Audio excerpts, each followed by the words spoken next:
এখন আপনাকে তিনজন শিল্পীর নাম বলবো যাদের ব্যাপারে একটা ভালো দিক, একটা পরামর্শ বা মন্দ দিক মানে জানতে চাই।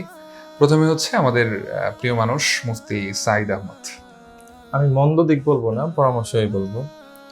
সাঈদ আহমদ কলরবের এবং ইসলামী সঙ্গীতাঙ্গনের একটা শক্তিশালী কণ্ঠ, ওর মতো কণ্ঠ বিরল।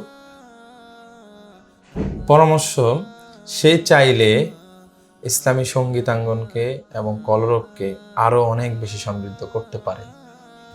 এটা কি পরামর্শ? হ্যাঁ, মন্দ দিক না? পরামর্শ। আচ্ছা, ঠিক আছে, ধন্যবাদ।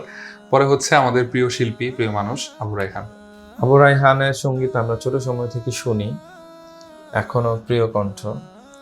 আবু রায়হান চাইলে আগামী প্রজন্মের জন্য বা আগামী বাংলাদেশ ইসলামী সঙ্গীতাঙ্গনে যারা কাজ করবে তাদের জন্য আইডল হতে পারে। পরামর্শ।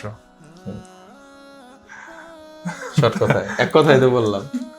তার একটা নেগেটিভ সাইড আমরা জানতে পারলে না, ভালো। আমি তো সেটাই বললাম, যদি সে দায়িত্বশীল ভূমিকা পালন করে তাহলে সে আগামী দিনে সে আগামী প্রজন্মের জন্য আইডল হতে পারবে। মানে আচ্ছা, ঠিক আছে, ধন্যবাদ। এরপরে হচ্ছে শিল্পী আবু ওবায়দা। তার একটা ভালো দিক মানে গুণ। আবু ওবায়দা ভাই যা বলেন আমাদের সামনে, যা দেখে ওনাকে অসাধারণ। ভেতর কেমন সেটা আমরা জানি না, ওনার ভেতরটাও এমন অসাধারণ হোক, এটা চান? মানে চাওয়াটা বললেন আর কি। চাওটাই পরামর্শ। আচ্ছা, ঠিক আছে, অনেক অনেক ধন্যবাদ আমাদের